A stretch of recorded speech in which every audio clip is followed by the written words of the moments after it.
God of Israel. I believe in one God. I believe that Christ was manifested in the flesh as one God.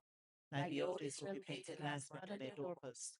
I believe that Christ is my true lamb, and his blood be painted on me. I believe that the same God of Israel protect me from all evils and sickness of this world, and I'll do my best to keep the laws, statutes, and commandments. I believe that my Messiah died for my sins.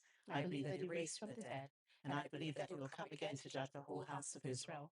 I believe that my God has created the heavens and the earth and everything upon it. I believe in one God who is holy and righteous. I believe that the God of Israel is my Father. There's only one God. There's only one God of Israel. And I'll give my whole soul, body, and spirit to the one God of Israel, for he is righteous and he is my Father. Hear, O Israel, the Lord our God is one Lord, Selah and Selah. Amen.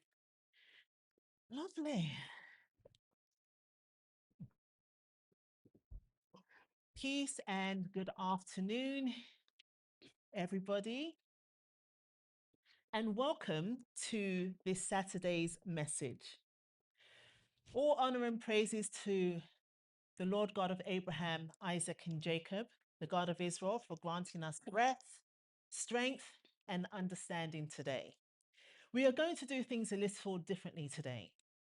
We will explore women in spirituality, when culture meets covenant. A message that revels in who we are. Israelite women. We are women of the scriptures. Who are they? Who are they meant to be today? And why the world has gone to such great lengths to distort, hide, mock, and replace feminine spirituality. And I say this with purpose. Why?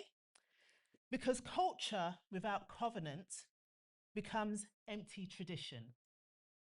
Covenant without culture becomes theory. But when culture meets covenant, the Israelite woman becomes unstoppable. Before we discuss the women of the Bible, before we explore Huldah, Deborah, Ruth, we must first understand the world's obsession with the Black female image. Why nations worship the dark-skinned icons. Why empires build goddesses' figures in imitation. Why the Pope himself knelt before a Black Madonna. And why the spiritual identity of the women, of the Israelite women, has been imitated more than understood. And this is why we begin with history, because the nations have been studying the Israelite woman for centuries. We look around you, you see the women. First of all, I want to make sure that we introduce our panel. We have with us today the Honorable Elder Sophie, bringing over 35 years of spiritual wisdom and covenant understanding. Absolutely.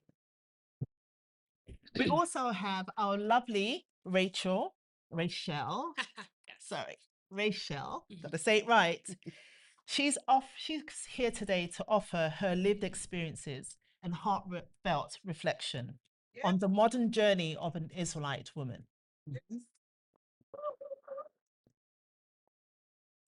And today we also have one of our newest member, Miss Sean, who brings a fresh and honest perspective to the Israelite culture.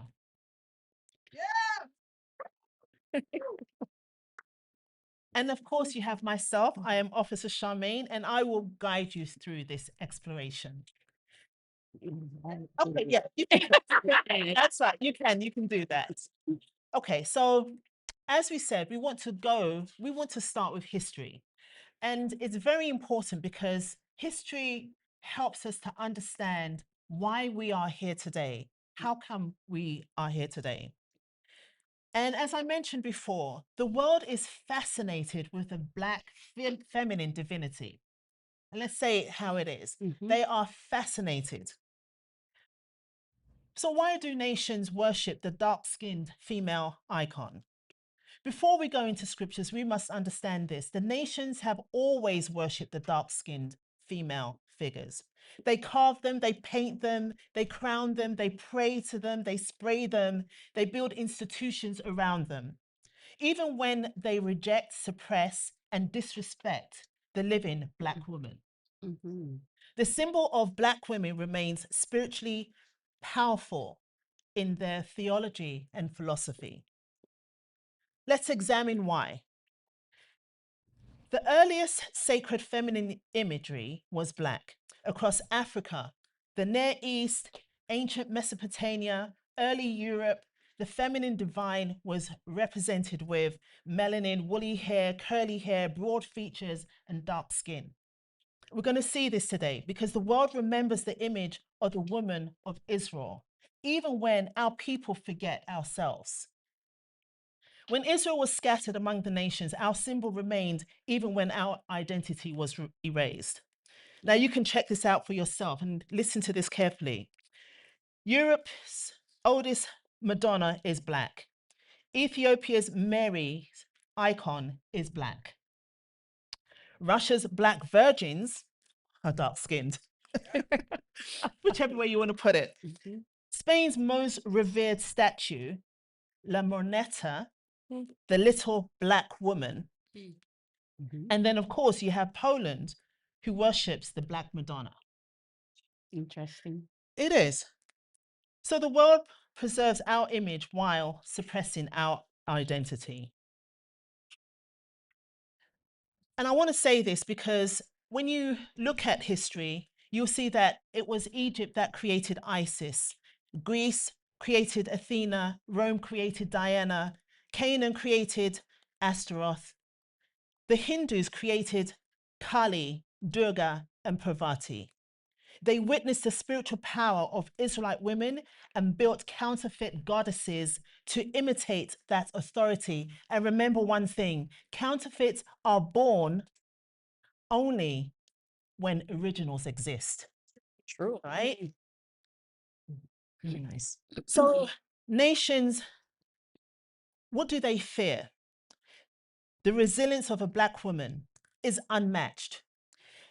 If you imagine how we have survived, we have come through the Middle Passage. We have laid in the bottom of ships. We had had all kinds of unimaginable fluids on us, around us, and in us. And if we survived that 3 to 6 months travel on the oceans, if we survived that, if we didn't jump over, if our lives weren't taken away, if we survived that, then we were put on auction blocks, treated like animals, inspected. And then many of our foreparents, our mothers, what happened to them? They were subjected to heinous crimes. Could I just Heinous assault. jump in here for a sec too with that? I think when I hear women and spirituality, my mind, you did a lot of historical facts, but for me, my mind, this first thing I thought about was slavery and how I see the women in slavery. Because growing up, the historical facts was not there. It's what's your vision, what you're seeing in front of you.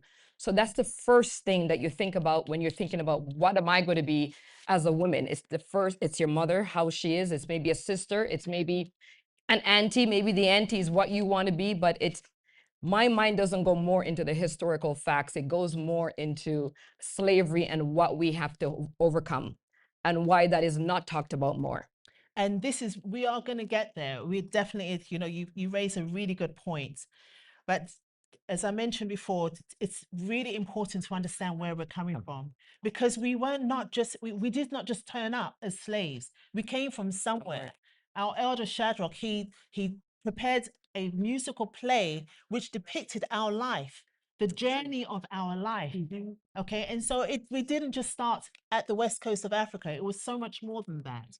And you actually see how the Europeans of the time took what they knew at the time and imitated it. Before we even got to West Africa, before we even got there, they took what they knew when we were in Spain and Portugal and all those places in Europe. And they imitated it and they worshipped it all the way up to Russia, all the way into Poland. Officer Charmaine, as you said that they took what we had and imitated it, this saying came to mind: imitation is the worst form of flattery. Yes. Absolutely. Now look at that. And they're not going to tell you because some of them don't even know. Mhm. But as it was mentioned, that Pope John Paul II, Pope John Paul II traveled repeatedly from the 1930s throughout his entire papacy to kneel before the Black mother and child. And what did he say? He said, and I repeat, he said, "She is my mother. She is my protector. She is the Queen of Poland." Wow. Mhm. He credited the Black Madonna with strengthening his courage, inspiring his fight against communism, and guiding his papacy. This is the Pope. This is what I'm sorry, you Catholic guys. This is who you believe. This is your God. But this is also what we don't know about, because when you're reading, all I'm hearing is power. There's a power in a certain type of people, but how come that people does not know their power? That is what I'm hearing. Everybody else seems to know what the Black woman, what the Black people, what they're all about. What makes them who they are. They know everything, but we don't know anything. So when you're reading all that, that's what I'm saying. Coming up in this world, these are the things that you don't know about. So you have a low self-esteem already. Oh, low. Nothing like this is being taught to us. That's so we could hold our head up high. Nothing like this. So Our strength. right, we're already growing up at the bottom. This is a top, but we don't see us here. So I want to touch on another important person. This person, his name is Severus, Lucius Septimus Severus. Okay, so just bear with me for a moment because, like I said, it's very important to understand where we're going here. Lucius Septimus Severus. Why do I mention this individual? This was the Black Emperor of Rome. Wow. Yes, there was a Black Emperor of Rome. He was born in the northern part of Africa. He was a Black Emperor of Rome. And he was also known as the Black King of England. Do your research, it's there. He had two sons, Caracalla and Gita. There is a whole history. Actually, if you watch the last movie, The Gladiator, Gladiator 2, they did a terrible, terrible depiction of the two brothers. They were nothing like that. And anyways, that's what history does. It takes it and distorts It's a great the movie, though. the Yeah. reality. Mhm. But the reason why I brought these individuals up, one, because they were powerful generals back in their time. And two, the most interesting thing was Caracalla, the older brother, he worshipped the moon. And the younger brother, Gita, worshipped the sun. Now, when you look at history, the moon was considered the female deity, and the sun was considered the male deity. The whole family actually worshipped all the luminaries because they really believed that they gave some kind of divine balance and spiritual authority. But the bottom line is, there was no covenant there. There was no covenant with our God. So we know that Egypt worshipped gods and goddesses. They had a pantheon of gods who they worship, especially Isis. Isis was a mother goddess. But again, as I mentioned before, Isis was also in Greek, was also in the Ottoman Empire, was also in Turkey, was everywhere. So what they've done, they've basically turned what the God of Israel has given us and they've worshipped. The nation saw glimpses of God's daughters, the God of Israel's daughters, and they built idols to imitate what they could never truly access.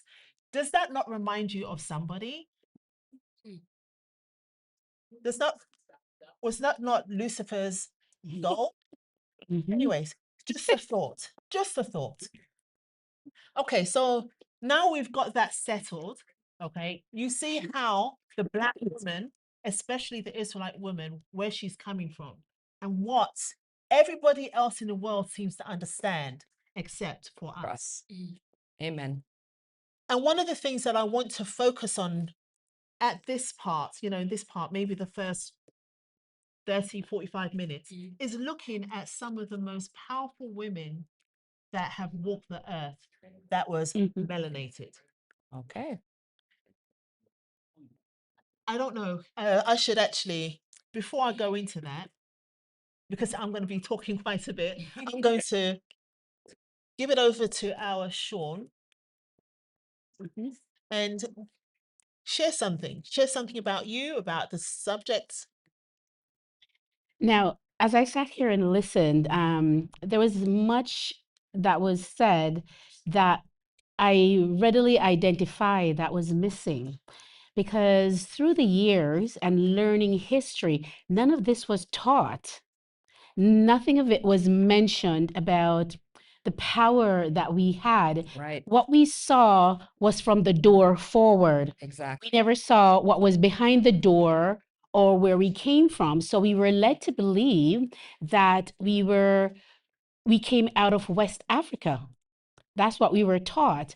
And that we know from, like I said, the door going forward. And what we saw was a depiction of a weakness of a set of people that were diminutive in spirit, diminutive in height, size, and everything. And this way that we were that our foreparents were portrayed showed that that part of history was encapsulated in such a way that it never reflected the truth of where we first came from. That's something, as you spoke about all these so-called great men who had these black Madonnas and all these people that they were worshiping in secret, but at the same time, it was hidden from us of who we are. And I know that eventually we will get into the scriptures as to recognize of why these things were hidden from us, and it was because of something we had done. I know we'll get to that point, but for me it's quite interesting, and I'm learning today that the power that lies within, and when we connect that to our spirituality, we will see how heightened that power really was, and why even to this day, I always say that everybody wants to be black without being black, because they have taken that because of something that's in us. And we will identify that later. And because they can't access it, the physical us, they tear apart, ruin, destroy. They bought us, but we were not for sale, and we are still not for sale because we have something that's in us that they still cannot buy till They this day. cannot. And they can't touch it. Absolutely. No, thank you. You know what? Absolutely. I just thought about what you just said. For us, we're always thinking of something. There's always something missing. But when you just spoke, it just triggered my mind to, no man shall buy you, because we are owned by someone already. So that's where my mind went. And I'm like, okay, we just never attached it to a higher power. But we knew as a people, we did know something was missing. So we're always correct. searching for it in somebody else, but we never look within ourselves and to try to find out what it is. Because culturally, even our grandparents, they tell us certain things and we try to uphold that, but there's still something missing. And that missing part of us was we didn't understand that we didn't belong to what we thought we would belong to, which was Christianity, which was whatever denomination that was going on. We were owned by someone already. We had a legacy already. And this is what we just did not know whatsoever until we came into the nation. Absolutely. I would like to just kind of Yeah. piggyback off of that. Yes. Can I fail and say a little something? So I sat here and I listened to you speak about history, speak about how, as Sean said, the Black woman or the Black figure was worshipped in secret, how other nations have tapped into this power. And I thought to myself, how powerful knowledge is, knowing yourself, right? I I reflected on the fact that you said that she's the mother of Poland. Yeah. And I do feel like that is, think about it, us as Black women were the first, right? We were the first mother, we're the first teacher, we are the first for the beginning. So, in knowing who you are and the power that you have, you can own that power. But if you do not know who you are, others will, you, that power still exists. It's still there, but now you're not using it, somebody else is. I think about how they used to train the slaves back in the day, how they used to use the woman to make their daughters strong and their men weak, so that they can continue being slaves to weaken that mind. So I do think that I just wanted to kind of cement that point in the power aspect of the mother and the knowledge that we need to seek in ourselves and who we are, so that we can once again own that power. Something else came to mind there, Rachel, as you spoke, in that during slavery, something very significant occurred where the colonizers, when they had their babies, who did they give the babies to nurture? Which milk did they drink? So there was some kind of power that was within that blackness that the colonizers gave their babies to the blackness to drink from the breast because there was something to it. Absolutely. Did we think of the more to it though? That's really good. That's a really good point. That's a good, now going through all these examples, and we just never thought there was, we always, the mind was, okay, it's an injustice that they're doing to us because we were slaves. So the mindset is always an injustice, but the mindset was never is in the why are they using us to feed their babies if they were better than us? Ah, there you go. Exactly. There you go. Exactly. I think this is great discussion to kind of look behind that door, as she Yes. said, right? To peer into the past, into our spirituality, to understand who we are. Exactly. It's so very important, and I have to give this to the Israelite Nation Worldwide Ministries and our elder Shadrach, Amen. because he's been a trailblazer when it comes to promoting women. He's not, oh yeah, feminism and yeah, no, he's promoting women. He's promoting the Israelite woman to take the stand where she needs to take her stand. And it's been that way throughout in the entire history. And we will see examples of that. And even in the scriptures, it is so incredibly beautiful how the revelations of, say, for example, Paul, who was given a message to another people, yet the whole world has taken it and applied it to everybody. And the worst part about it, we take the same message and apply it the same Right. way without understanding. Yep. And there is a That's problem it. there because they don't see the little nuances that even Paul was promoting women, Israelite women, while he was still talking to the Gentile women or the Gentile Right. people and telling them what they need to do, how they need to behave. Right. So, but we'll see that. We'll see that later on. We'll go in. So, before we go further, I just want to look at some of the trailblazers of our modern history. I want to start with Queen Nzinga of Angola. Has anybody heard of Queen Nzinga of Angola? And I'm not going to go into all of these in the same way, but I just wanted to pay a little attention, a little bit of emphasis to some of these great women. So we have Queen Nzinga of Angola. She was a warrior queen. She existed sometime around the 1600s. A warrior queen who resisted colonial invasions. Now, Nzinga's leadership was rooted in her people's tradition and unwavering commitment to her freedom. She was the one who said that there was such a thing as the unholy trinity. Namely, yes, this is how she pointed it. The wars that she had was with the Portuguese. They came, they used to kidnap the people from Angola and then sell them into slavery. And she kept saying, this is enough. You can't do this. And so for over 50 years, she went to war with the Portuguese, sometimes winning battles, sometimes losing, but she fought for her people. Queen Nzinga of Angola, a Black woman, fought for her people for over 50 years. And Wow. this is modern. This is not Give it to something that. right. Okay, so we've got to look at people like this. Then we also have Ya Asantewa of Ghana. this is another Black woman who fought for her people. She was so disgusted by the way that the Europeans came and took their people and abused their people. And so she too said, enough is enough. She was known as the Ashanti Queen Mother who led her people in war. It was called the War of the Golden Stool. And I know we were talking about chairs a few weeks ago and about the chair in England. Anyways, but this was the War of the Golden Stool. And Ya Asantewa resisted the enemy. Okay, so she led her people. She was not afraid. And then again, even closer to us, we have Nanny of the Maroons. And I know this is something that you hear all the time. Nanny, right? Everybody perked up with that one. So we have again another incredible Black woman, an Israelite woman, because this woman was taken from the coast, or her family they were taken from the coast of Africa and brought to the Western world.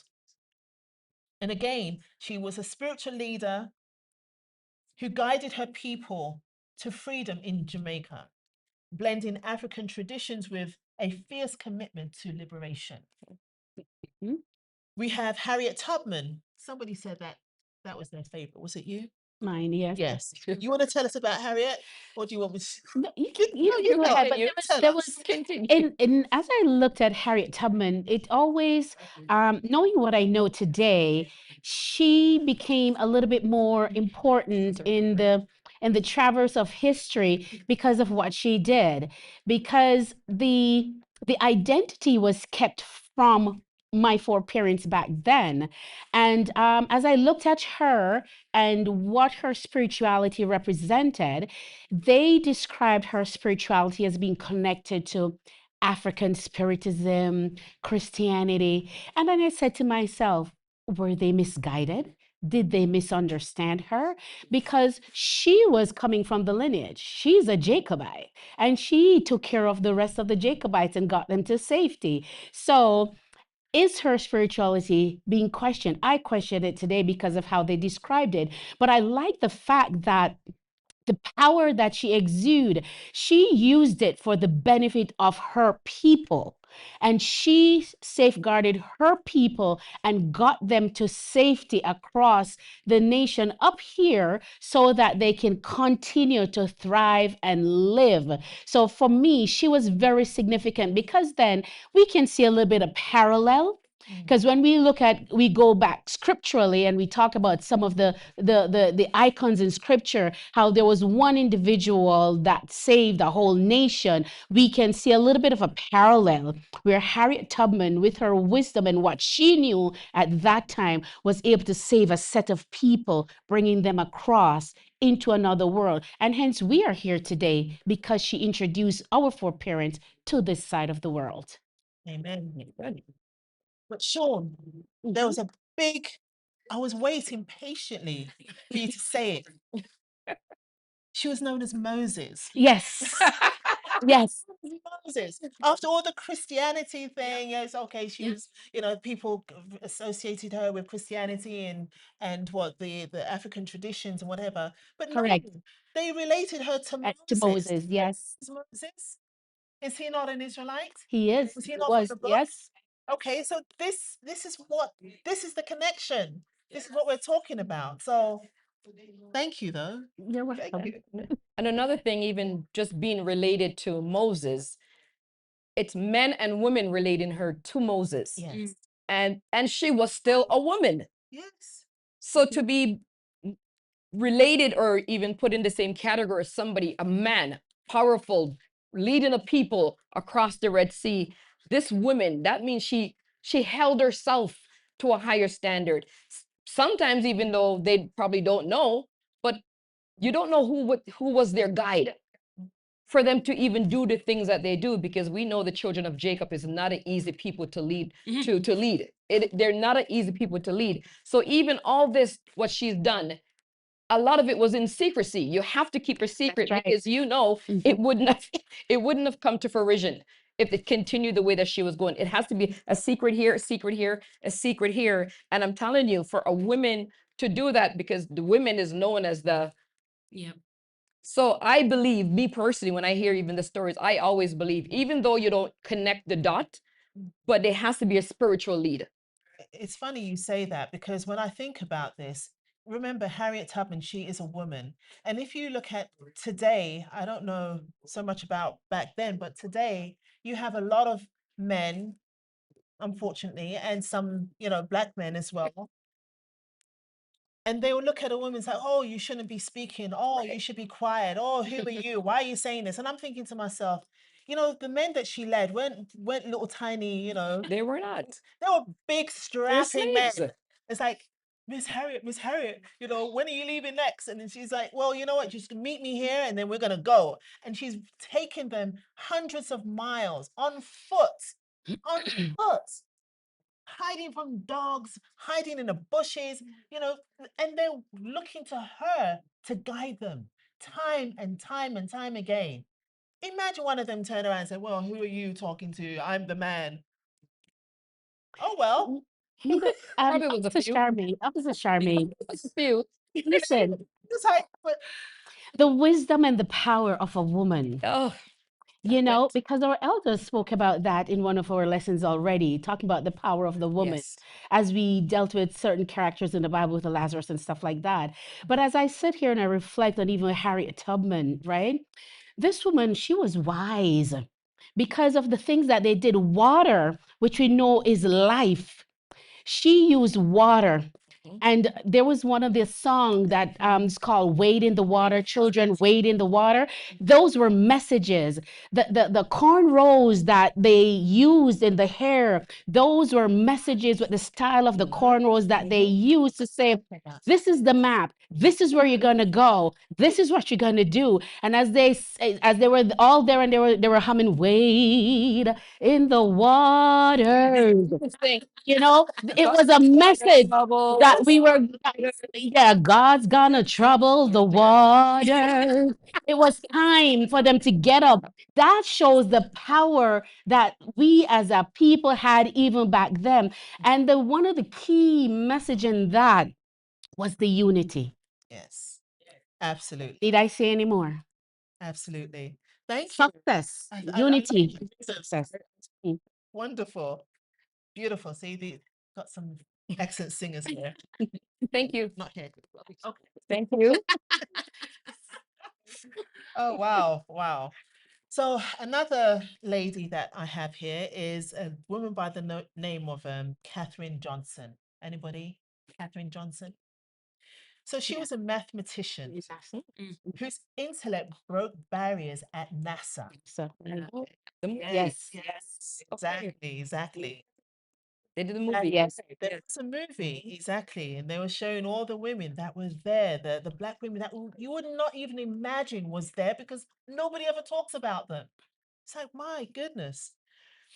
Anyways, so she broke barriers at NASA, and her discipline and excellence reflected the power of cultural pride and perseverance. We have Nina Simone. Come on. Yes. Yes. Nina Strange Simone. fruit. And through her music, she channeled pain and hope using her art to confront injustice and inspire change. Billie Holiday. Billie Mhm. Holiday. Yes. This was another powerful voice. Now, Billie Holiday, I grew up.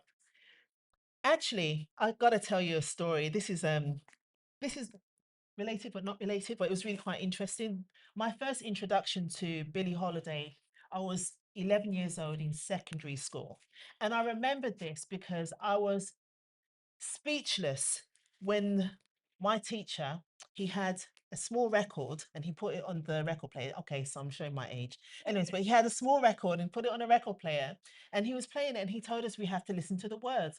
And it never dawned on me that this was a whole thing, right?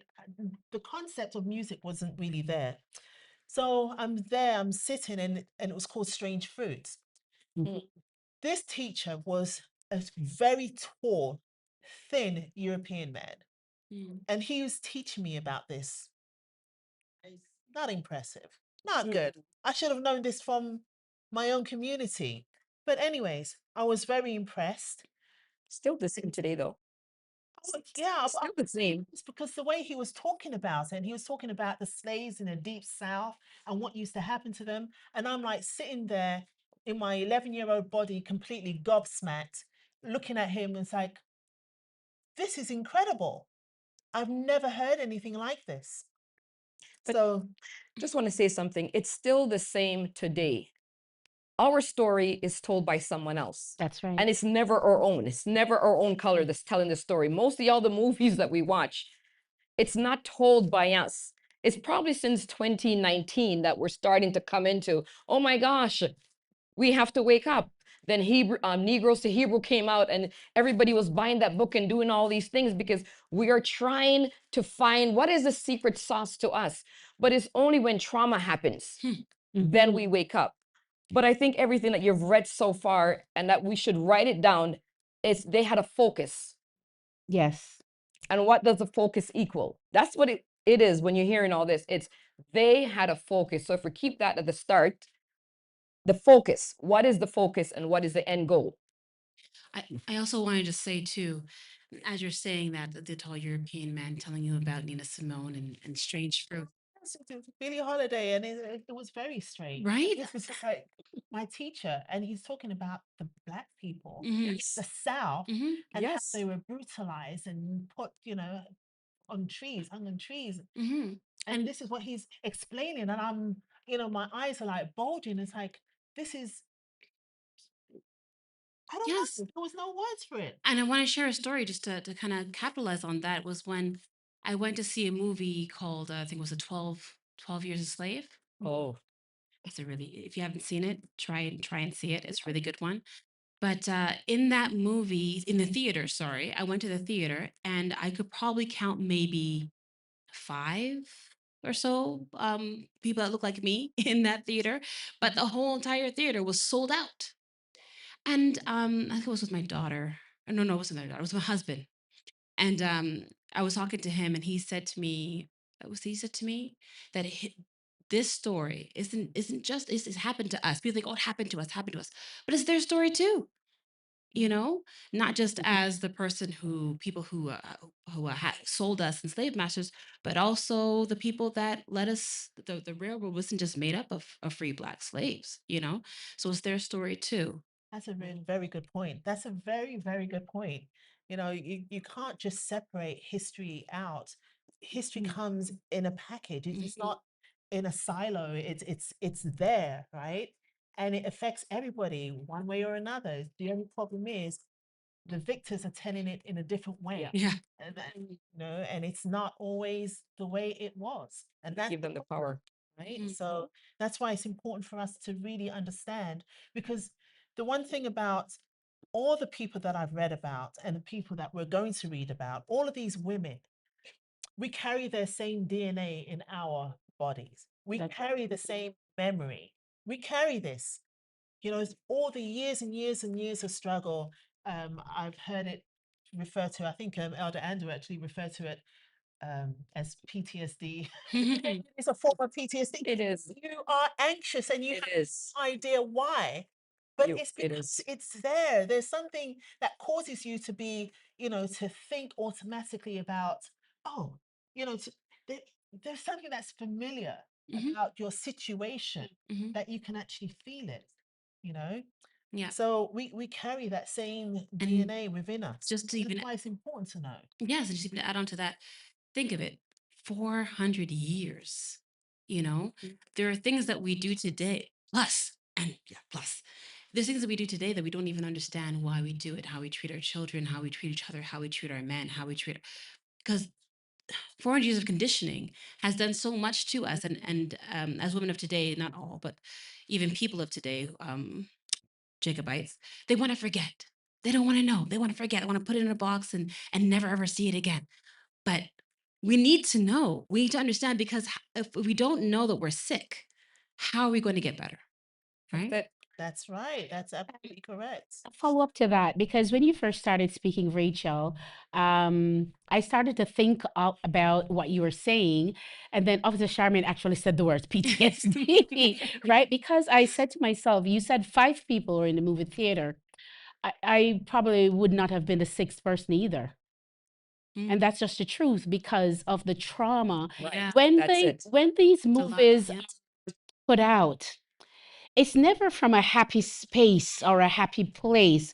There's always some traumatic experience. It's the mentality of it, the physicality of it, or even when they touch on the spirituality of it, it's always something that causes your heart to race, something that pulls at your inner being, that makes you feel sad. You feel like you want to do something, and my doing something is just not to watch the show, because it's unbelievable. How can you treat somebody like this?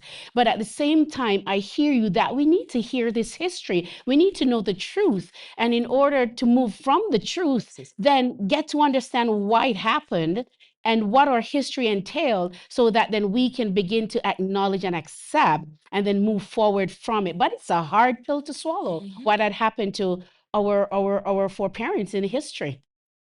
I think also for young people. So I came into the nation at a very young age. So some of the stories or some of the things that I would say, I look up to this person or look up to that person, it would, for me, it'll be mostly in the nation. But I think what happens is when we think about our history that we're told and we're taught, there's never any good to it. No. It's just always the ugly. So you're embarrassed. I am not going to go to the movie and watch that, because even in the theater with not my kind, I am being embarrassed if they're showing certain things that I'm like, oh gosh, I am ducking in there, because there is no good parts to it. Where you come into the nation and you're seeing that, okay, yes, we were enslaved, but we also were delivered. That's right. We don't see the delivery part. We only see, okay, we're in slavery. Even as a young person, what do they relate to? Because I even was listening to some shows and I hear, yeah, young people does not want to hear about it. They cannot relate to it. We could sit down here, we could say, okay, yes, we could, we understand that we could, but there is no relation to slavery because it's not taught to them. They don't sit down and hear the stories about it. The only place you will hear about these stories and these set of people and what really happened in the 400 years of slavery, and that, hey, we belong to the greatest God there is. We will never hear that story. So we'll always be embarrassed. The embarrassment will never be gone until you get the other side to it. That's right. And that's what the issue is. We don't get the other side to it. We just get the destructive side. And I wouldn't want that. You wouldn't, you'd even want to be black. Yeah. And I like, as you're speaking, I'm thinking about the actual movie and how it rolled out, where the man was a free black man in the North, and he was a musician, and he had this sense of ignorance, right, in terms of like slavery. He knew it existed, but it's far away, right? And you see in the beginning of the movie how he's kind of looking around and he sees certain things that are quite right, you know, with his own kind, but he's okay because he's good. He's living a good life. He has a good family. He has good school. Everything's clean. Then he's taken, and then he's in slavery. Then he sees what it is, and when he is finally delivered, and he does in the end. Oh, sorry, spoiler alert. He does get back, right? Yeah. To where he was, but he's changed, right? He no longer can close his eyes. He can no longer turn a blind eye. He begins to join the fight, and he encourages his children to do so also. It's very interesting. Thank you. Thank you very, very much. You know, again, it really is important for us to recognize and identify the women of strength in our community, because without it, how do you know what you're going to live up to? There's no ruler, there's no measurement. And to see greatness, there's been greatness throughout history. And as you said, it's never been shared with us, it's never been shown us. So we never had that, oh my goodness, I want to be like her. Or, oh my goodness, I want to be. No, everything had to be conceptualized. And you know what? That also goes to show just how incredible our minds are, because some of us are able to conceptualize what greatness looks like, to the point whereby we can actually move towards that. So we have another woman here. I wonder if anyone knows this lady. Her name is Ida B. Wells. Ida B. Wells? Heard the name. No. Okay, so she was a journalist and an activist. Wells used her pen to fight for truth and justice, refusing to be silenced. Right. Yes, she had a pen. She went to war with her pen, and she was awesome. And then we also have Henrietta Lacks. I'm sure many of you have heard this. Yeah, this is an unfortunate story, but you have to look at the fact that it was through her cells, which were taken without her consent, that transformed medical science. This also reminds us that there is a need for dignity and respect. But imagine her DNA, her cells are still being propagated and used today to heal people. That is crazy. One woman. Wow. And not just any woman. Not just any woman. A Jacobite. A Jacobite. Absolutely. Hey, you gotta say it. You gotta say it. Say it. You gotta say it. Say it. And you guys there as well in the chat. Make sure you're writing it down. Put down your questions and your comments, please. We got to make sure that this information gets out there. It is so important for us, for our daughters, especially our daughters, to know that they are not just anybody. They are children of the living God, the true and living God, the God of Abraham, the God of Isaac, and the God of Jacob. They need to know that so that they can walk around with a sense of pride. Our elder Andor said this morning when we were reading, was it John 15? He spoke about, the God of Israel, he chose you. Don't think he chose yourself. He chose you. Right. That has a lot of weight. He chose you. So another part to look at, these women, their foundation, and it really was Christianity.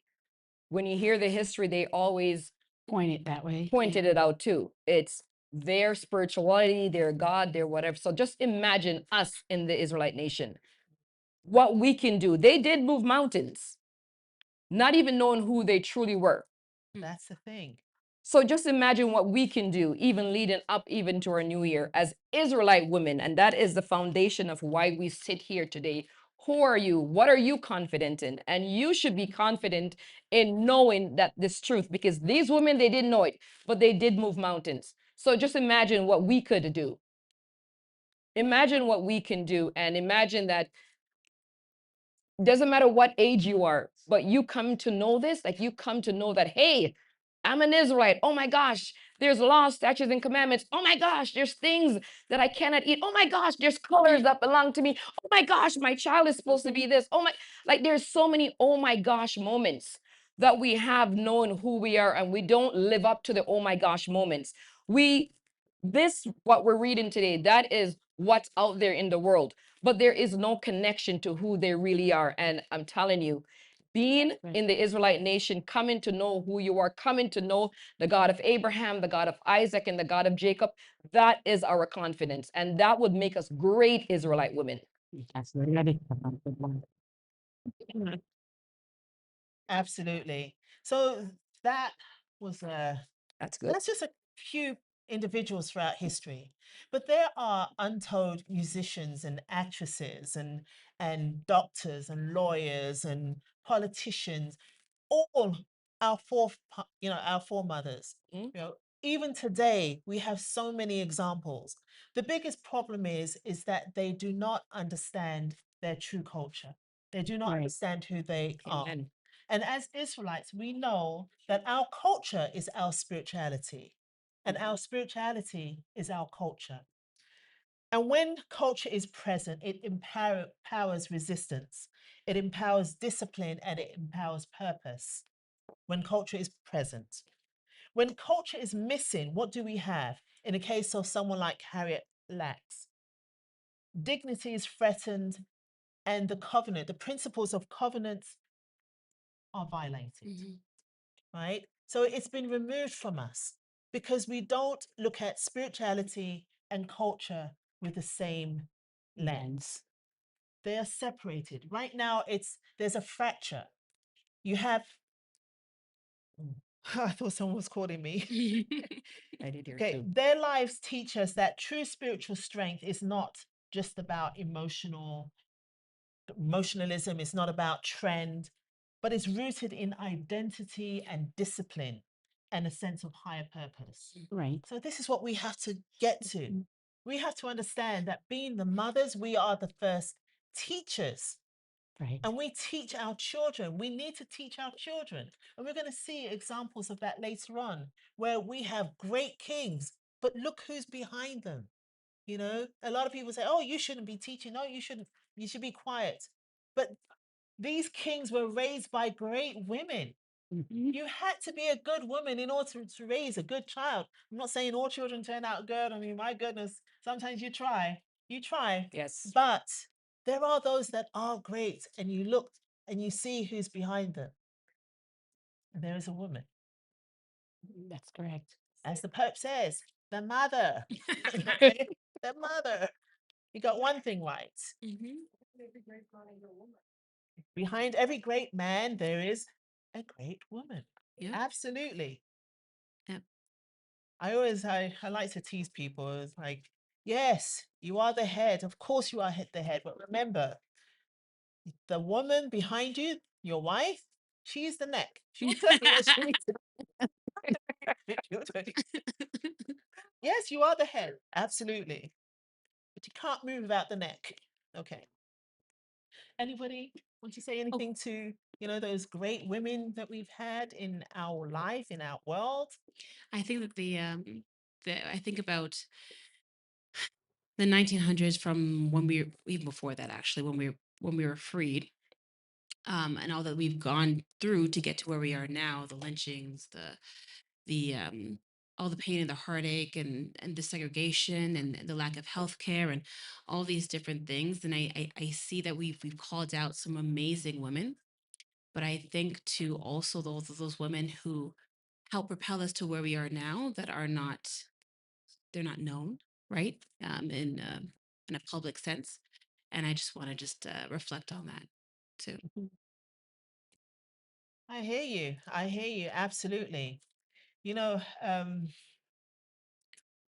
as I mentioned before, we're trying to establish the foundation. And as you've seen, there have been incredible women, even though many of them did not know their They- true legacy and their true history and their true foundation. Many of them did not know. Many of them did not know their God, the God of Abraham, the God of Isaac, and the God of Jacob. But there is also another issue here. And we see that in society today. And I think it's very important that we do address it. Being women of the community, Mhm. actually elders of the community, I mean, this is our job to teach. We have to address the issue with hair. Please. Hair. It's a big topic. Wigs, weaves, hair extensions, and spiritual antenna. Now we look at, okay, there are many beautiful styles. Beautiful, yes, everybody's got the same slicked hair, and it's weaved here and it's weaved there and it's slide back there and it's got all these like baby hair. Cute, Edges. cute, yes, with the acrylic nails. Beautiful. They look stunning. But our hair is our glory. Mhm. So why? Why, I ask you, are you going to take what is God given to you and cover it up with somebody else's hair? Why? We have examples. For example, we have Samson. His hair carried his consecration. The Nazarites were forbidden to cut their hair. The scriptures called hair a glory. The scriptures refer to hair as a glory, And covering. right? Now, science shows that hair carries DNA, hormones, memory, and energy pattern. Remember that. Hair carries DNA, hormones, memory, and energy patterns. And now, unfortunately, we have to resort to science because just because we say it, you're not going to listen. But maybe if science says it, you might listen. So when Israelite women glue, sew, or attach another woman's hair to their crown, what are they carrying? What are they attaching to their own crowns? They are attaching that other woman, well, more often than not, it's a woman. They're attaching another woman's energy, her trauma, her spiritual residue, her rituals, her generational history, her curses, her all of that is in her hair. Because remember what I said, what does science do? It says that hair has DNA, hair has hormones, hair has memory, hair has energy. And I've even grown up hearing people say, you know what, the things have been rough for you. Maybe you should just cut your hair. Maybe you should just cut your hair. It's like, what does that have to do with the price of cheese? I mean, why am I cutting my hair? You know, but they understood that. Yep. You know, our people in our community, they understand that. They understand that when you're going through a bad patch, you cut your hair and don't go and reattach it. I mean, I'm hearing all this stuff. I mean, that's an interesting thing, but don't go reattaching it. Get rid of it. Hair is hair. It will grow back for some of us, but it will grow back. Could I say something on that? I think culturally, again, it goes back to what you see, because my mind is as a young person, that's what I'm trying to think. There's so many things that we know and we go through in life. So we're the parent, we're the mothers. So this is what we know. This is the foundation. So when you have your children, they're not thinking like us.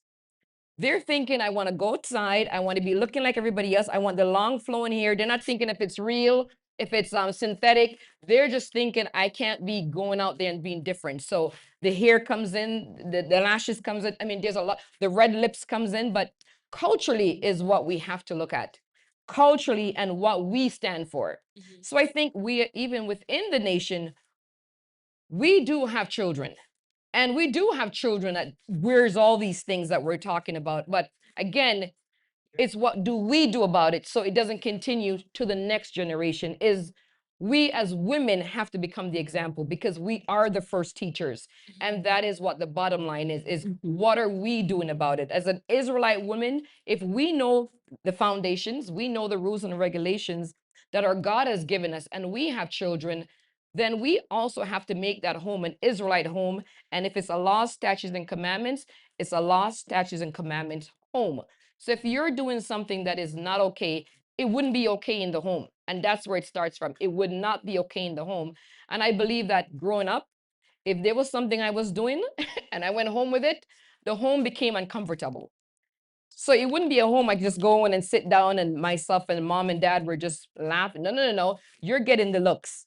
You're getting, where are you going with that? You're coming in here with, you're getting, there's some type of punishment you are getting. So as Israelite women, we also have to be, and as mothers, we also have to be accountable for what we allow to happen. Because sometimes it's not just on the young person. They don't know better. But if we know better, and as the God of Israel reminds us and give us warnings, it's the examples. It's, this is the first time, and I'm telling you this, then something else happens. But if there's nothing else happening, they're going to continue doing what they're doing. And I think even for me, like right now, I always say, well, as soon as I ask, is this synthetic? So I go online and I research, but try to ask that to a young person now. So, you know, even us up here, we are also keeping it real because we understand the struggles of being an Israelite mother. We understand the struggles of, there is a lot on our shoulders. There's a lot that we have to do spiritually. There's a lot we have to do in the home, especially when we're married. So do we understand the burden that we also carry? And do we understand that if we do it right, we will carry kings and queens, that the foundation is here, but maybe there's something that we need to plug in more, a little bit more into some things. As mothers, there's a lot that we carry, but we also have to go back to the foundation that we're given to our culture, because culturally, no red lipstick. I mean, You don't put your foot into other people's shoes. Mhm. Those are cultural things that we know growing up. Same way with hair. You don't put anybody's hair on your head. You don't put your foot into anybody's shoes. You don't go to somebody's house and do. There's so many culturally things that we do, but it just gets washed away as we get older over the generations. And I would love to just kind of share a story with that. That was really good. That was really good because it made me, it took me back and had me thinking about my own story with my hair and how it changed for me when I had my daughter. And even when I came into Israel, because before I was into Israel, I don't know if you guys remember the Halle Berry with Yes. the bang here and the short. It was, and then I was wearing wigs and anything that was kind of easy to kind of like manage my hair, right? And and I think it was when I was maybe a year or two into Israel. And I said to myself, I want to know my hair. I want to know what my hair can do. So I started to wear my hair natural. And it wasn't until I had my daughter and I thought about myself and how the lack of knowledge, again, knowledge is power, lack of knowledge of what my hair stands for, what my hair represents, what my hair holds, my DNA, my spirituality, my crown. I wanted her to understand that too. So I went and I locked my hair and I really took time to really explore my hair so that when I have my daughter, I can teach her about her hair. Well, that's good. I'm telling you, it is so important because remember what one of the things that I mentioned is that our hair is like an antenna. And I remember I had a conversation with our elder a long time ago. And when you think about an antenna, it goes up and it's receiving waves, it's receiving signals. Today is very difficult because of all the other signals that it's clashing with. You got all the signals out there, the radio waves, the television waves, they're all out there.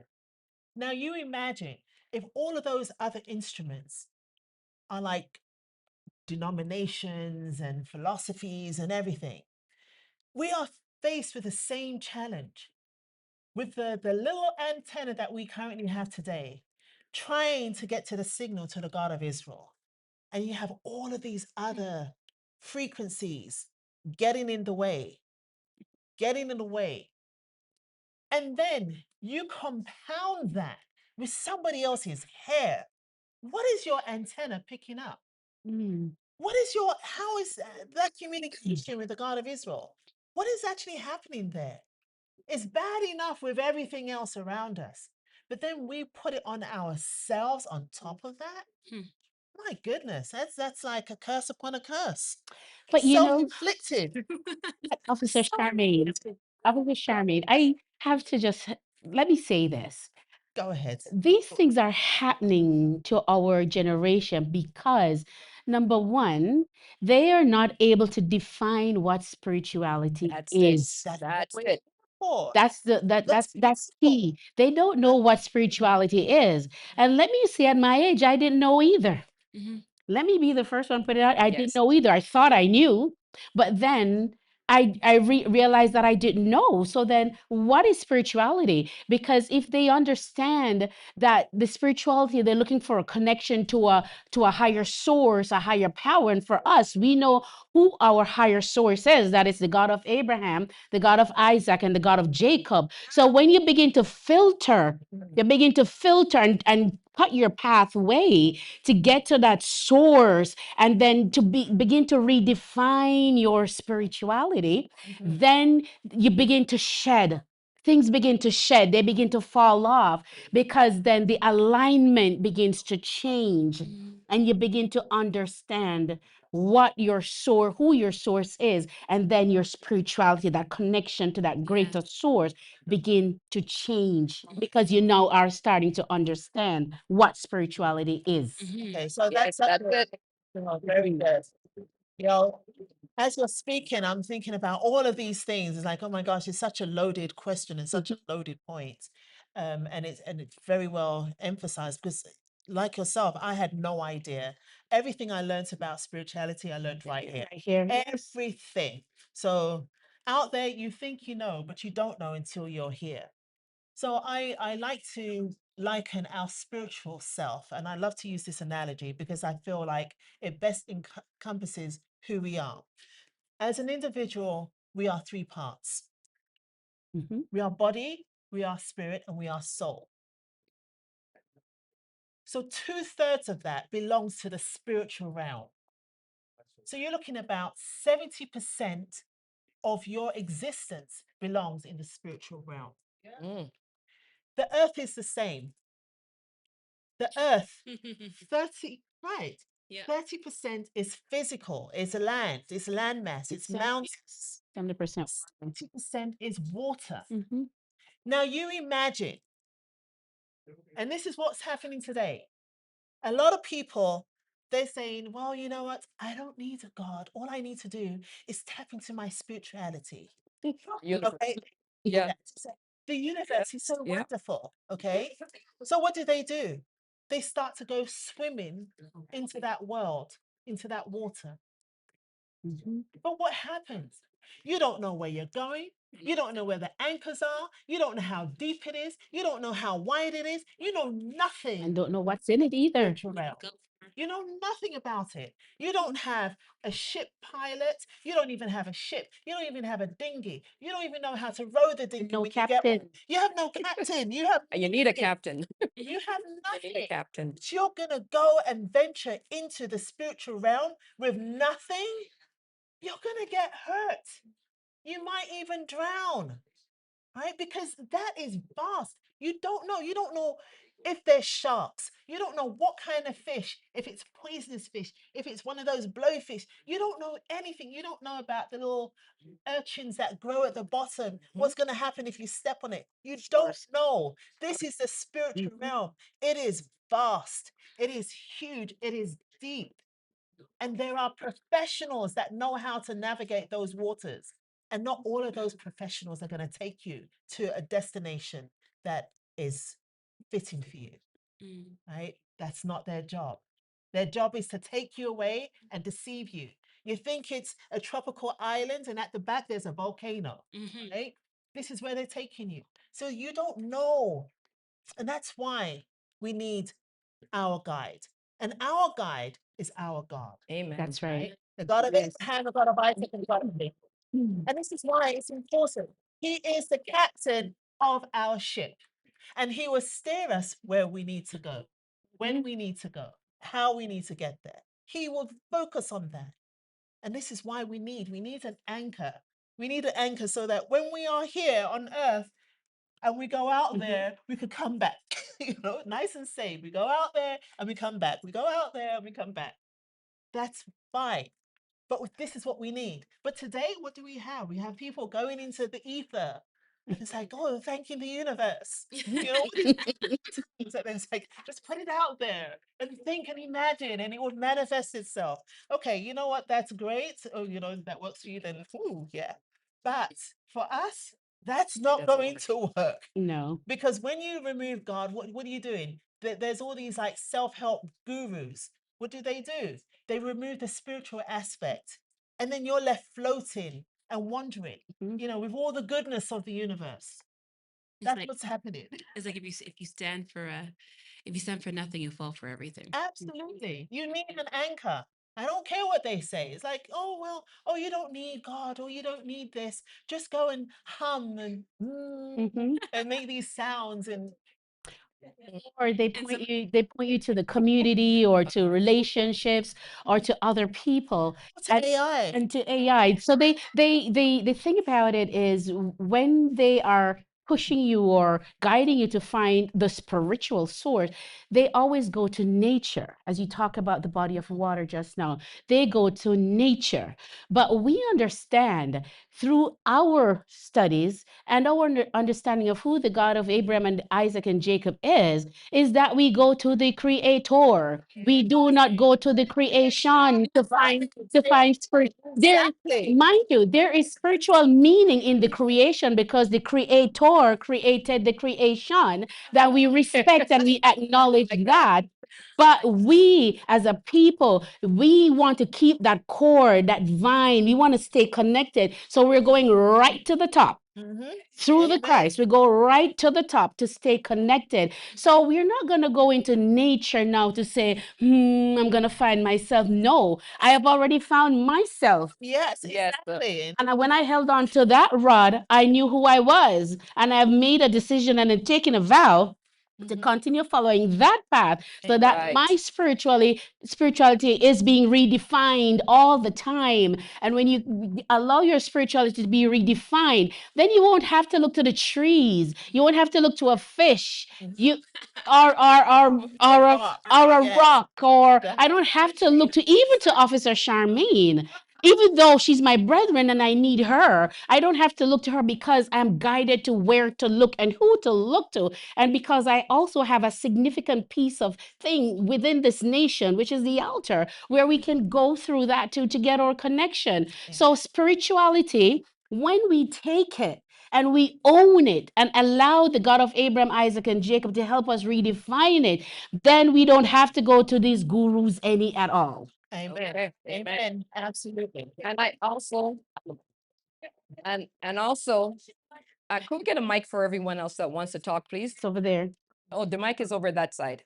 Bikini over there. Yes, and I just want to say something to what was just said, and I think, you know, it's very hard. You're in the nation, and you know, when you're outside, you got this blessing, and the God of Israel bless you with the eyes to see and the ears to hear. You're blessed with knowledge, wisdom, and understanding to understand the God of Israel and to understand what he likes and the things like the sweet smells that he likes, the food that he likes, you know what I mean, the color that he likes. And you're grateful. But then as Israelite women, how do we stay within the nation and build? Because sometimes it's not going outside to look for things. Sometimes it's within that we get carried away. So as an Israelite woman, you have to have an anchor for your own self. As an Israelite woman, there's things that you have to say that is a no-no for me. That is a no-no for me. Because again, I'm telling you, there's a lot of wolf in sheep's clothing. In the nation, and when outside you could see it coming from a mile away. But when you're in the nation, it is very, very hard. I believe as an Israelite woman, and I'm going to speak for myself, the greatest things I could do is what the God of Israel loves. The greatest things. I love feast. I just love the colors. I just love brethren.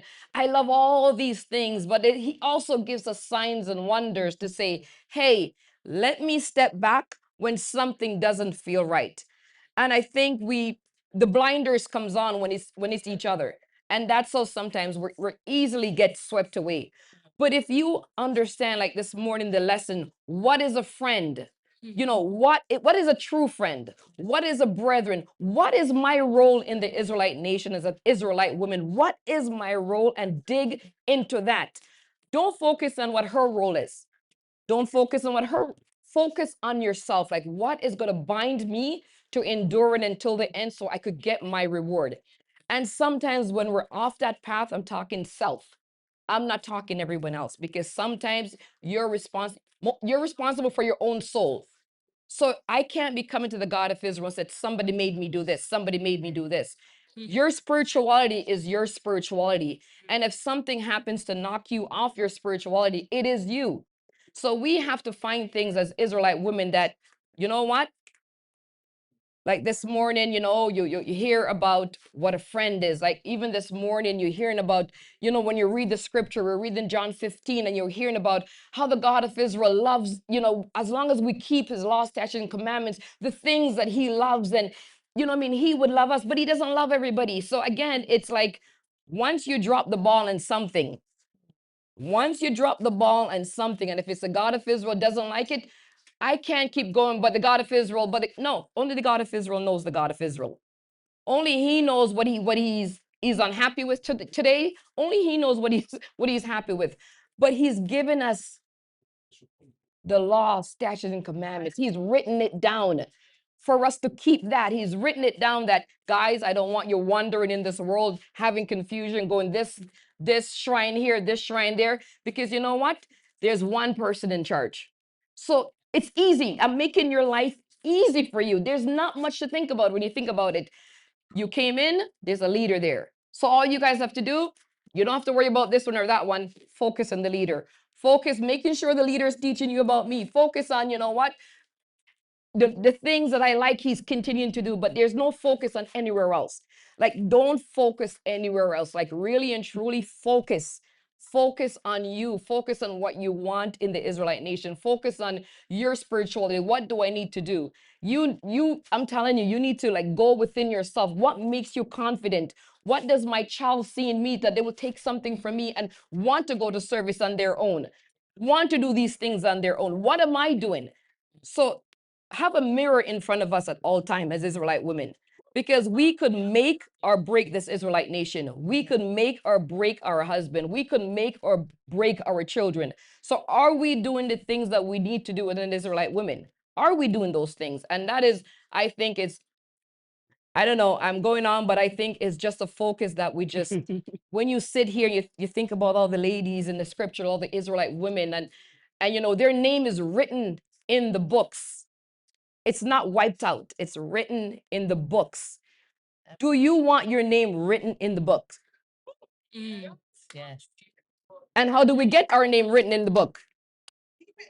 Is to be obedient and keep it in the book. It is to be obedient. So even us sitting down here, when I look at everyone here, I am just seeing great Israelite women that we need to continue to be great Israelite women. So we also become an example to the next generation that they could say, well, you know what? I look up to this one and I look up to this one because of this and this and this. The same way we're reading and we're looking up to other people, but we should become it. You know what? You said a lot of excellent. No, you made a lot of really excellent points. And I think the fundamental point is really the nature of this subject that we're talking Yep. about today. And that is the covenant, which is the formation of our culture. Right? Our culture is our spirituality, and our spirituality is our culture. Now, if you are keeping the covenant, if you're keeping the laws, the statutes, the commandments, keeping the feast on the days it's supposed to be kept, you know, following the instructions, the law of separations, eating the right food, you know, this is all part of the culture. And if you want to, people say, well, how can I improve my spirituality? Keep the culture. The culture will help you. Because when you start to deviate, the culture becomes fractured. Your spirituality becomes fractured. Because one of the things that our foreparents have done in time past, they have gone off to other gods. And one of the things that we've learned is that our duty is to serve. So we are going to serve whatever is in our way. So whether it's Christianities or trees, we're going to serve because that is our nature. Unfortunately, or fortunately, but we can nurture that. We can nurture that. It's like, why are you always going against what you're supposed to do? Why are you always surrounded by the colors of Babylon? You know, you say you're an Israelite, but you're always in these, you know, colors. It's like, but that's not helping you. You know, you tend to wonder, why are you down? Why is this happening to me? But what is your environment? You have dogs in your home. You have dogs in your home. You're telling me that you're not climbing and this is not happening, and but maybe you need to start by your environment. Are you keeping the culture? Are you keeping the culture? Because that is the fundamental thing. If you want to strengthen your spirituality, you have to focus on keeping the culture. Amen. And if you want to keep the culture, your spirituality will grow. Right? Can I go ahead. Sure, Rachel. Okay. You know, as Officer Charmaine emphasized about keeping the culture, one of the women that we have a list of a lot of women here, Yes. right? And as she spoke about that, one of these women that came to mind is Ruth. That's So right. so if we can go to Ruth chapter 1, we can talk about her a little bit and to show how when you are rooted and grounded in your Amen. culture, and you have your spirituality intact and connected, and you're letting your light shine, you can have somebody that is not of your culture want to come and be a part of your culture. And we see that that happened fundamentally with Ruth, because Ruth worshiped the spirit of confusion. She worshiped false god, right? She was a Moabitess. Right. She was not of Israel, but she met a woman, her mother-in-law. She married one of the sons, right?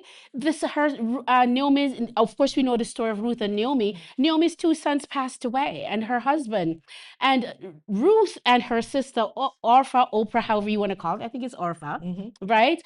They typically would go back to where they came from.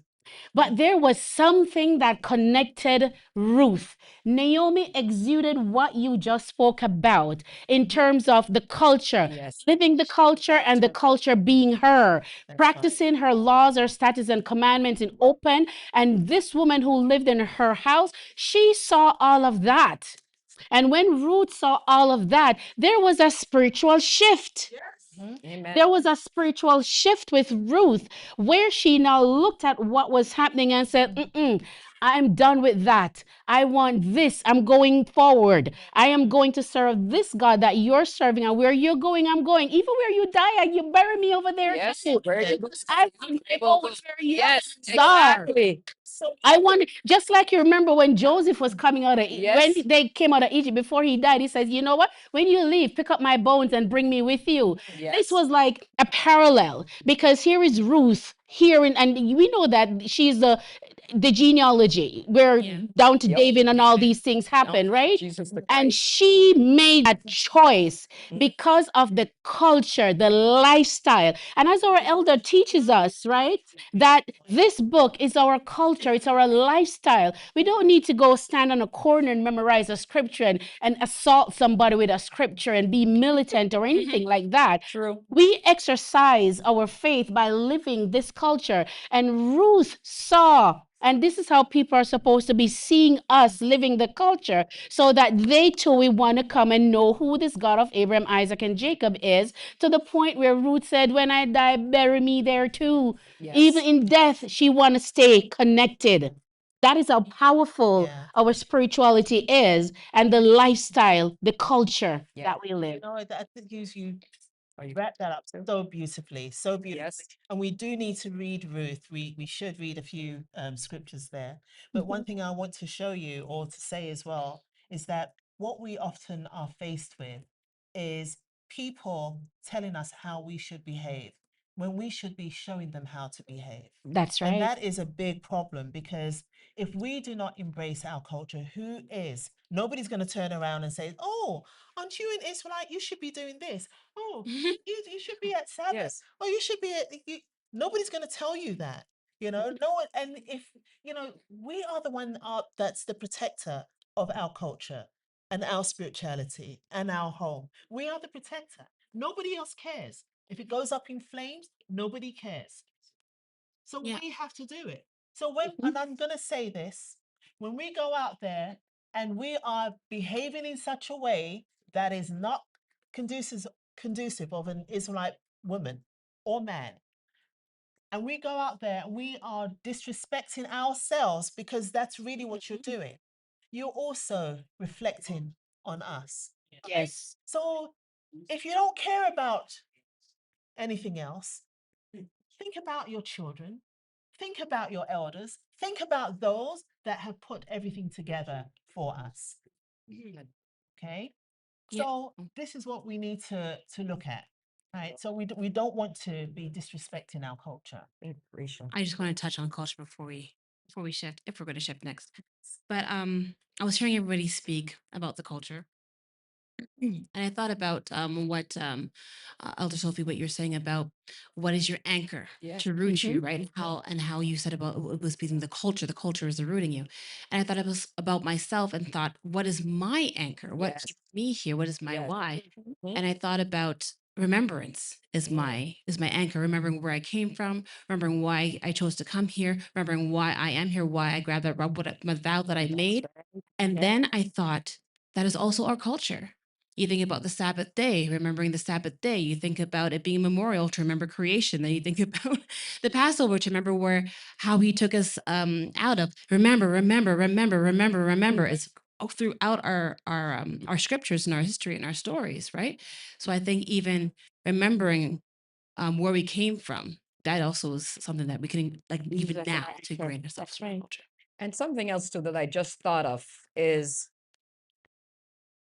this is fact. Mhm. Mostly everyone that leaves the nation is led by the woman. Fact. Mostly all the children that leaves the nations led by A woman. the woman. Mhm. So that tells you how important we are. But it also have to make you start thinking how I don't want to become that woman. Because we come into the nation and we want to stay in the nation, and we give thanks and blessings and praises to the God of Israel, that thank you for elder, thank you for our council, thank you for this. We remember baptism, we remember the altar. But at the end of the day, doesn't matter what happens to you in life, they always say home is where the heart is. That is here. Mhm. We have to have that mindset that here is our heart. And I just don't want to go into everything that we always say and alter this and all. No, you have to really focus on that, to say, am I here to lead you astray? Mhm. Because mostly everyone that leaves, I'm telling you, it's led by the woman. So if you don't get your own anchor, I'm telling you, it's not gonna happen. You're gonna become the next one. Doesn't matter if I could sit beside you today, before you today, and tell you, don't worry, I got you. If I see you doing something, I got you. No, find something within yourself that keeps you, I'm telling you, it works, that keeps you grounded. That is it. When it comes even down to the children, I am telling you, for me, and what keeps me accountable really and truly is, I go back. My husband is one of my blessings, but I have to have my own reason for being in the nation, because God forbid something happens to the husband or to this one, what's going to happen to me? I'm gone. Mhm. That's fact. truth, I yeah. am gone. So I have to find Your own my answer. own reasons for being in the Israelite nation. I got to answer the call, because I wasn't called at the same time with my husband. He honestly was called before me. I came after, and I came with fight. I came with fight. So if I'm going to say I am here because of my husband, you need to go. That is not why I'm here. I am here because I understand the instruction. I understand, as I think my husband always says this, I understand the mission. Mhm. And the mission is to endure to the end to get my reward. That is the mission. Yeah. Yes. Ruth got her That is reward. the mission. That is the mission. The mission as an Israelite woman. When I hear you coming to me and said, hey, so and so happened, and this one is this, and this one is this, you wouldn't even come to me, because you know I won't be listening anyways. I got to build myself to the point that I won't be one telling you, hey, I got a message, or somebody emailed me to tell me that I should come with. I won't be getting a message. I don't get messages. They don't send me anything. Build yourself so where they don't send you anything. Mhm. As an Israelite woman, build yourself to where they don't send you anything about your leadership, about your brethren, about coming with them. Build yourself in a way that will not penetrate. If you're open and you're getting stuff, that should be, something is wrong. As an Israelite woman, we take in. Yeah. We take in. And because we take it in, we will also take them out. Because we take in. I'm telling you, there's no man that's going to say, oh, well, I'm staying home. I'm going to the nation, but you could stay home. I don't really see much of that. I really don't, in life, not just nation, I mean, worldwide, you don't see. If a woman is there and she has children, the children is gone with her, because that is the strength of a woman. But your strength, what are you using it for? To break or to build? Mhm. Thank you. Thank you very much. So we've heard a little bit about Ruth. There are many. Yeah, she was an excellent example. So there are many women of the Bible, and I would just want to put it out there. Just going to throw a few names out there, and I just want to get your feedback in regards to how you feel. Deborah. Deborah He's a judge. Yeah. in Judges 4 and 5. Tell me, what do you feel? How do you feel about Deborah? Who is Deborah? You think about her, I think about no nonsense, like someone who exudes strength and power and wisdom. I think about Deborah. Yes. So Deborah, judge and prophetess. Okay. That's right. Mhm. Not just a judge. You know what it takes to be a judge? Okay. You can't be at home sitting down and doing nothing. Okay. A judge, okay, sentencing people to whatever it is that they have to do. She was also a prophetess. She was a warrior. You know, you imagine this is a woman. She was not just any woman. She led armies. Yep. Actually, a general went to her Yes. requesting help. I'm not going to go if you don't go. Okay? You have to go and then I will go. Okay. This is to go out to battle against the enemy. This is our Deborah. This is our foreparent. This is our mother, Deborah. Wow. Can I say something to that? Yes, yeah, please. Wow. So when you first asked the question, I'm thinking, what? The first word that comes to mind when I think about Deborah, and it was humility. Because as women, if you do certain things, you're seen as mannish. And when you think about it, it's like mannish role that she's in. So you always have to have the humility to sit back and wow, there was a lot that she did, but she did it as a woman. So she had to have known her role and her place. And I could be wrong, but I also remember that she was very smart because even though she was going out and leading, but she also had him there and making him also feel like they were doing it together.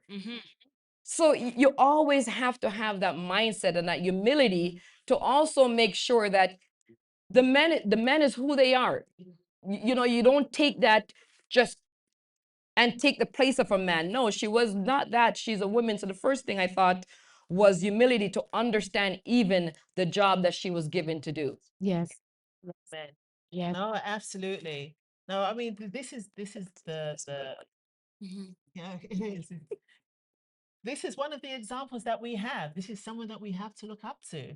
I mean, and for our daughters to look up to, that our women, they were disciplined. They had wisdom and courage to actually go out and lead armies. This is an Israelite woman. Okay. What about Hannah? For Sean. For sure? Hannah. For the word Shiloh. I'll jump in. Because there's she's with there. She's gonna do Hannah. Hannah was a wife of I forgot his name, but the one wife could have many children. She couldn't have any children. Right. She happens to be the mother of Samuel, who she was blessed with when she went to the. I don't remember where it was, but she went there. She was crying, and they thought she was drunk at the temple. And he overheard her, and he said, "Go, and everything your petition will be granted unto you." And Hannah, I find, was when I think about Hannah, I think about faithful, because think about it.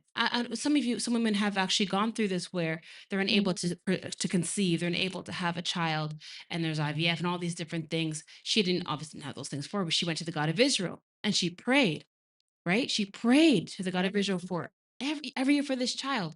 Then she's sent away, says, "It'll be given unto you." She has the child. She said, "Oh, okay, it's my child. Oh my gosh, thank you so much." No. She gave him back. And then visited the child once a year. that, like, to be able to give up something that you wanted so badly, So bad. right? Deeply spirit. Yeah. Yes. Exactly. Oh. So I just when I think about Hannah, I think about her strength. You know, not just as a mother, and then of course she was blessed with more children. But I'm not thinking about her strength, not just as a mother, but as an Israelite, knowing where her blessings come from, knowing how to get it. She knew where to go. She went to the God of Israel. But you know what, though? Go ahead. If you recognize that in every story of resilience and maintaining the culture, God always gives a reward. Amen. Yes. Yes, Amen. That. that's true. Amen. He always gives a reward. He does. He does. Yes. He got Samuel, but then You got many after, Many 5 more after, children. many after. You know, the one thing that I loved about the story is when her husband turned around and said, "And I better to you than The 7 sons. Yeah. Hey, I do everything for you." He's like, you know? If you don't want to walk, you don't have to walk. You know, I'll buy you everything. You'll get yeah. your Birkin and you'll get your Chanel. You'll get everything you want.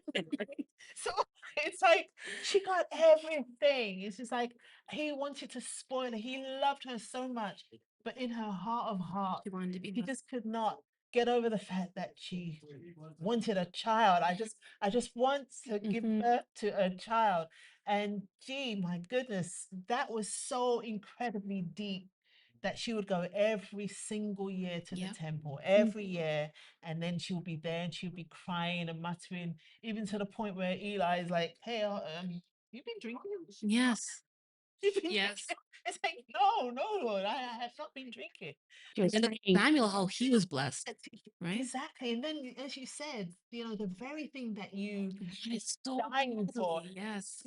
Imagine what her husband was probably thought. You know, it's Mhm. like, but you wanted a child so much, you You got it. You you gave him wanna away. give the child away. You know, it's like But you see, it's theirs. But she still visited. all of this, if you look at this as well, you recognize how important spirituality is Right. versus physical things, right? Because even though the husband could have bought her the Chanel bag and she could have dressed to the nines and looked the best in the neighborhood, the most important thing to her was her spiritual connection with the God of Abraham, the God of Yes. Isaac, and the God of Jacob. And she recognized that he was the only person who could give her the gift that she truly desired because he has that cord that's connected for her. And she could only get that blessing because children, of course, we know our heritage from the Lord, right? And that could only come through him and the God of Abraham answering her prayer. Yes, the man was present, the seed was present, but something that was missing, only the God could have provided it. And once he provided it, things begin to happen and the blessings begin to grow. So it shows us that no matter what, the spirituality, that side of us is more important than anything we could ever imagine. No physical thing will ever replace. It's a spiritual house. Yes, absolutely. And I also think I don't know, that is so important what she did because I think, and this part gets me emotional because a lot of women, we come into the nation and we do see children in the nation that's already offered up. And the mindset is, I want a child that I could offer up to the God of Israel. And some women, as you said, they can't have children. Yeah. But at the end of the day, is really what Jesus said. He's about his father's business. And as an Israelite mom, I want my children to be about the God of Israel's business. So when I think of Hannah, Yes. that is why I think of her comfort was in, it's like her testimony was her son. Yes. You want to ask me about me? Look at my son. Yeah. Everything that my son is because of the God of Israel. Everything. And that's what we don't do more praising nowadays. It's like we hear a lot of negatives. We do hear, but hey, remember when so and so happened and I prayed for you? Remember when this and this happened and the God of Israel delivered you? Remember when this and this? Remember. God of Israel is reminding us, and we don't remind each other of these things. We stop the remembering. So I think for Hannah, even to hand her son over to the God of Israel, it's Elder always says in the nation, like you could pray for something, but when it comes, you better maintain it. Yes. And she prayed Yes. and she got it. Imagine what would happen if she didn't follow through by her words.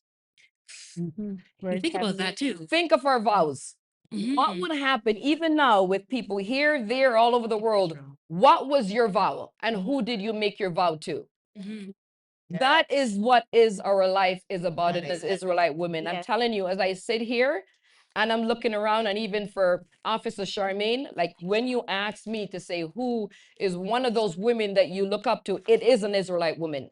It is Officer Charmaine. I really do look up to her. I love the way she raises her children, and her blessings is to see that now, guys, she has a minister in the Israelite nation. She has a minister that wants to live and breathe and praise the God of Israel. That is what, as Israelite women, we should always be about, is what we can do to bring a smile to the God of Israel's face. It really, really is that. There's the journey, it is not for us. The journey is to live according to what we are supposed to be doing to the God, for the God of Israel. That is the journey for me. I'm telling you, once I hear certain things in life, it's my heart is happy. Sorry, that's the mic. And it jumps when I hear that my children, in or out, if they're out, then I have to become them and do the praying and do the whatever. And I pray for them to come back. I never cease in praying for my child or children to be back home. And I'm telling you, that should be the focus, is home, to come in, not the other direction. We go in. We don't go out, like we don't leave. And if it's not for you, you know what I mean? You brush your feet off and you be about your business. But here it is about the God of Israel's business, and your children should be about the God of Israel's business. And if they're not about the God of Israel's business, then we got more work to do as Israelite women. We really have more work to do. So that's what I think about when I hear about her, is that, hey man, she followed through. She followed through. That's a big blessing to have your child in the house of the God of Israel. You know how big that is? It is a huge thing. It's something that we want for all of our children. It does hurt when they They're not. walk Yep. away one way or another. It hurts very deeply. But when they do go out there and they fend for themselves, and they call upon the Yep. God of Israel, and they are giving lessons, Mhm. and they are leading groups and classes, there's so much joy there. There's so much incredible joy. You know, when they stand and they can pray and they could wonder about how the God of Israel is, like our little Issachar, when you hear him pray, it's like, God, I wonder, how did you do that? And I'm thinking, they're so cute, you know? It's like, they're so cute. It's like, why did I think about that? You know, that's beautiful. It's just, you know, when they take it on, when they take the God of Israel for themselves, you know, not being forced, but they're doing this for themselves, that's the joy. And I completely resonate with you. Samson's mom, not me. Oh. Samson. What do you think about Samson's mother? Judges 13. Oh, you better do that one. She too was barren. Yeah. Most all of them were. They were Most all of them were barren. Most all of them was barren. Yeah. Think of the 12 tribes, oh, they all came. It wasn't all from women that was just bearing children. Some of them is from the what, not the concubines, what do you call them? The 3-4 wives. It wasn't the one that, even the one, you know what I mean, that Jacob Rachel. loved. It wasn't her. Mm-hmm. You know, it wasn't her. She was also barren. She didn't have any children. Yes, she didn't have any children. So we do have that, you know what I mean, in our history, in our culture. And what do we do about it is really, it is not seasoned from prayer. It really is. With the God of Israel, everything is possible. But we do have it, and we do have some great children come out of that. And then another part of this too is to understand following instructions, because Samson's birth was based on instructions. Yes. Amen. Right? So Mrs. Manoah, she was given instructions of what to eat, what to drink, what to wear, what not to do, and all the things that she should do. And what I would also want to focus with her story is the doing as opposed to the not doing, because remember we spoke about our history and the negativity of the history. Here is a positivity Yes. of our history that she did. She did not do a lot of things, but she did these things. She ate the right food. She kept the law. She kept the statutes. She kept the commandments. She associated herself with the things and followed the instructions given unto her, so that when the production came about and she had this child, it was to specification. It was what was ordered. And because she did that to what was ordered, then the child came into the world based on that. So it is very important that the application for you and I today, though we look at history, we have to look at following the instructions of the laws, the statute, commandments, and and even the instructions within this household of what the things we're to do. And when we do, and if we can parallel that a little bit in our history again, when we rejected the blessings and accepted the curse, the things that happened. So if we flip the script and begin to accept the blessings, we find that life for us as Israel will get a lot better and will produce what the God of Israel wants us to produce, if I can say it that way. Yes. Beautiful. I- Beautiful. I thought that was really good. I was just to add on to that too. When I think about Miss Minoa, I think about the realness of her motherhood, right? The struggle that she had with Samson and wanting him to find a wife of Israel, and him wanting to go to the Philistines, and I saw that as a real struggle, because we don't actually get to peek behind and see, oh, they birthed this child and this child became a king, but how did you get there, right? She didn't give up. She was constant, right? She made sure she instilled um, the commandments, the laws, the culture, the covenant, right, within Samson, so that when he did come back, as you say, pray without ceasing, come back, he came back full force. So my take on the Samson's mother, Mrs. Minoa, the instructions went to her, not her husband. Yes. Yes, that's To true. me, that was huge, because again, we have it out there when people say, well, you should be quiet, you shouldn't say anything, you should do this, but hold on a sec. An Israelite woman, the instructions went to the Israelite woman who had a husband. Okay. The instructions went to her with regards to, as you mentioned, how to take care of the child. The covenant was made right there and then, that you need to make sure that you are following the culture. Right? What is the culture? Don't eat this, don't drink that, don't go here, don't do.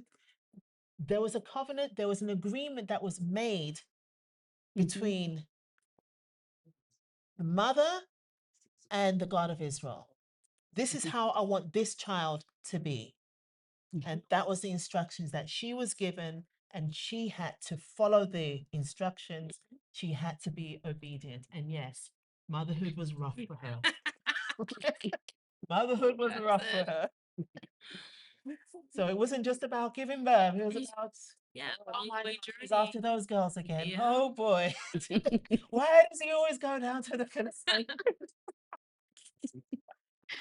Yes, you could definitely hear it in her voice. Oh my goodness. You know, Officer Charmaine and other ladies, we see that same thing happening today. That's what I'm Oh. facts. Yeah. We see the same thing happening Yes. today.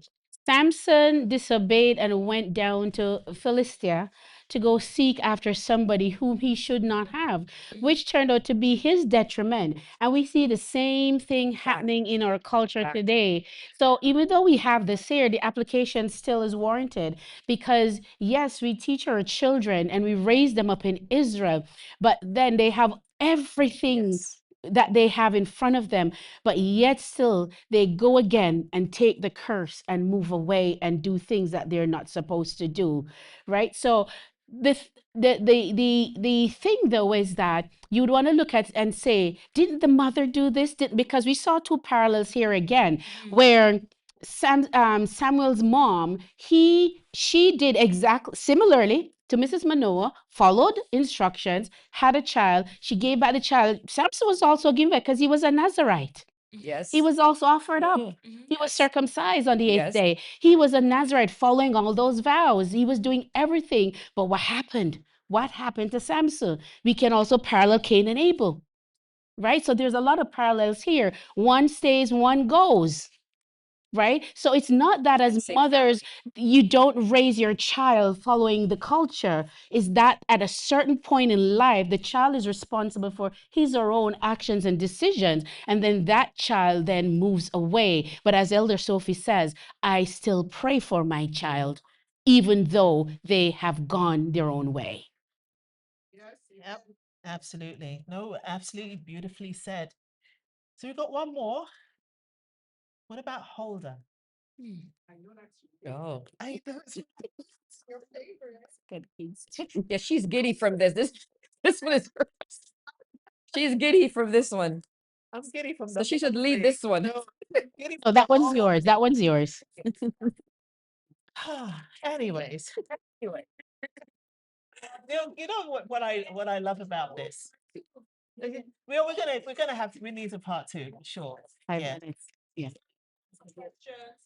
I was sorry. Yes, yeah, no, absolutely. So we have Holder. What I love about the whole story of Holder, it's in about a paragraph that's this big. The whole story is in a paragraph this big. It's But true. I love the entire story that surrounds it. Who was she? She was the keeper of the wardrobe. She lived at the universities. She kept books, and people, the kings, came to her for advice. It's like this, guys. I mean, my goodness, this wasn't anybody. This isn't anybody. This is somebody that kept Israel's words, that kept the books, that understood The the librarian. Mhm. and people came to her. What are you looking at? I'm looking at you because it feels like you're describing yourself. It makes me feel very uncomfortable right now. Nice, but I just thought she was just such an incredible person. And if there is somebody to look up to, it would be Holder. She kept her, she minded her own business, and did the God of Israel's work. She went about her father's work. This is what she did. And people respected her and they came to her for advice. And it was hard for her to give those advice, but she did what she had to do.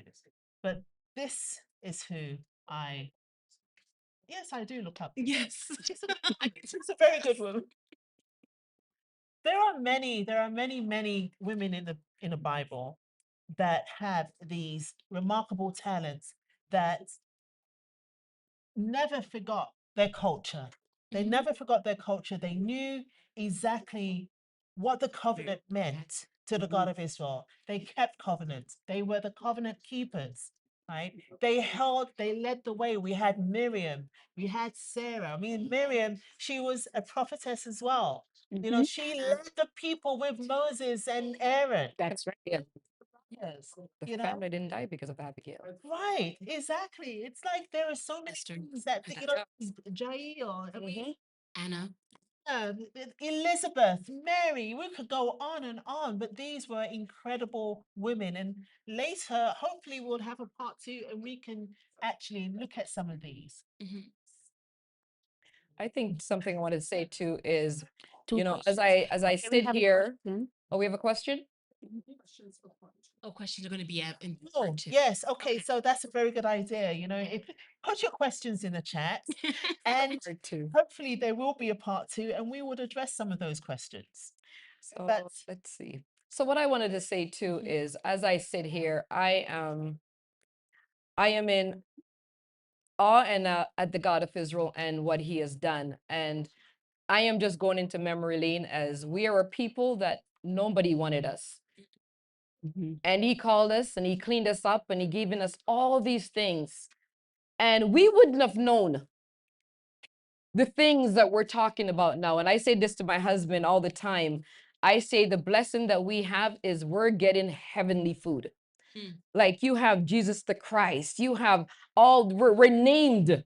Our God is named after, like his people's name. So when you think about Abraham, you think about Isaac, you think about Jacob, your mind is going of these great men.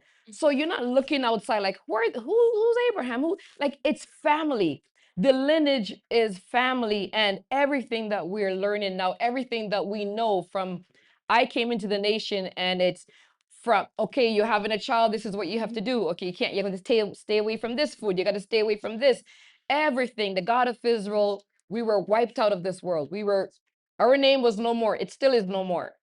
But then the God of Israel, again, his mercy, his covenant, his everlasting love for us as a people, sent in Elder Shadrach. And our history is coming to life. That, that's what makes us even strong Israelite women, is to understand also the foundation also is to remember. Never forget the blessing that we have today, to even know the things that we are talking about and knowing right now, because it wasn't revealed. We didn't get it from outside. All of us came from outside, but all of us could put our hands up and say we did not know the things that we know now. Yep. Every That's right. single one of us. Well, we just had a few minutes. Do you have any last words that you would like to share? Goodness, I was just thinking about this, the role of women, even in Abraham, Isaac, and Jacob.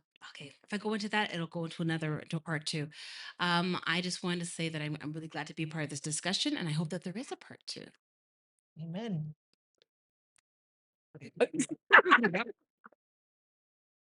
And my dear Sean?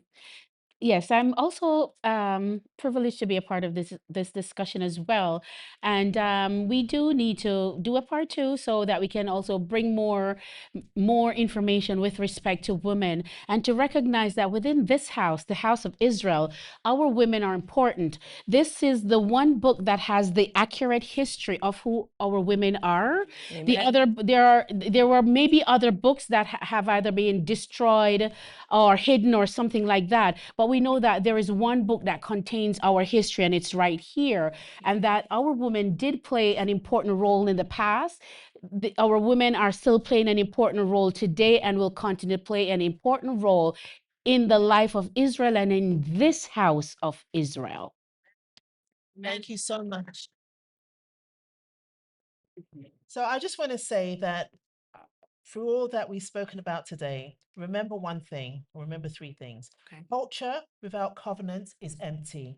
Mhm. Covenant without culture is theory. But when culture meets covenant, the Israelite woman becomes unstoppable. That's right. Hey, Peace. Peace. say that we say peace. I don't know.